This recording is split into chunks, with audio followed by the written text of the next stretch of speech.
Hello subscribers! Today we'll be taking a look at the much anticipated Mattel Jurassic World Hammond collection, Tyrannosaurus Rex.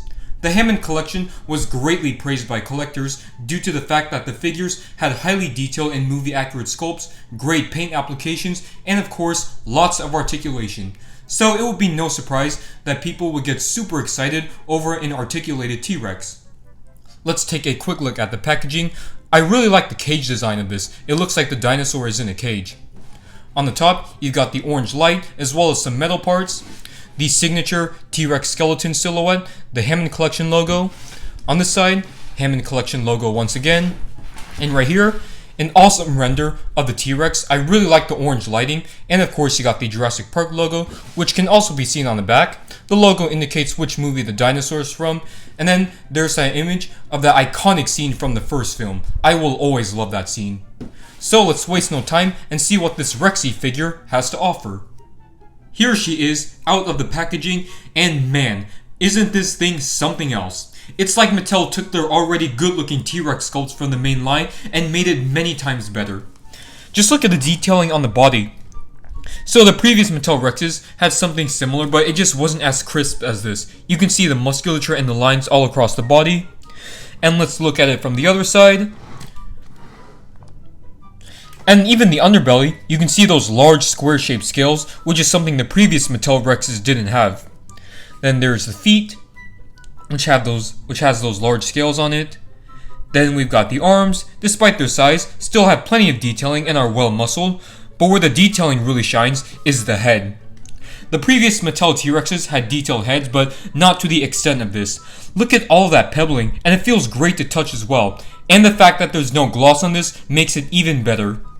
Then there's also other features of the Jurassic Park T-Rex head, like the triangular shaped ridge on top of its eye, and then the little ridges on its snout.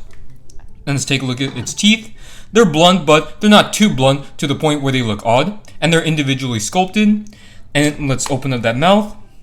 It's just smooth, but it has a glossy finish to make it look lifelike. And surprisingly, the tongue is a soft rubber as well as the jaw muscle. Some of the parts of rubber that this figure has is the neck and the tail for the bendy wire. I counted 20 points of articulation on this figure. This being a large dinosaur, the tail has 2 joints, you can move the torso, and even the tiny arms and wrists have movable parts. One odd thing about the head articulation, it looks like you can move the upper jaw and the lower jaw separately, but you can't. Notice when I open and close Rexy's mouth, the lower jaw moves as well. It definitely would have been better if you were able to move them separately. The paint job is simply stunning. Rexy's main color consists of a brown, then you've got some dark brown on her feet, her face, and the striping going down the tail. And the underbelly is a sandy color. I mean, just look at how well done the paint is on the face. That looks very lifelike. And then, of course, the Hammond Collection being a higher quality line, Mattel is going to continue the paint down the tail. Then again, that's something they should be doing with the main line. It doesn't seem like the hardest thing in the world. Unfortunately, there are some issues that plague this figure. The first and most obvious is the oversized feet. They are huge compared to the rest of the body. I know this was done to help it stand better, but when you look at the Stomp and Escape T-Rex from last year, and the one they released for the Dominion toy line, the feet are still a little bit oversized, but overall they don't look that bad, and it stands perfectly. This figure has actually never fallen over once, so I don't know why they couldn't have done it with this one. Plus, the torso is rather squeaky.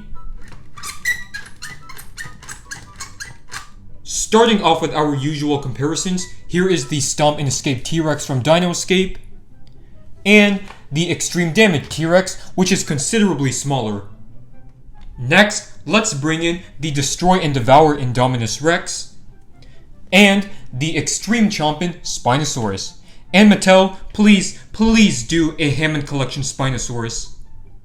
Here is the Action Attack Carnotaurus, one of Mattel's first Jurassic World toys. Here is the Roaring Allosaurus from the Extreme Damage assortment, and the Sound Slashing Therizinosaurus. Up next, we have the Indoraptor and Scorpius Rex.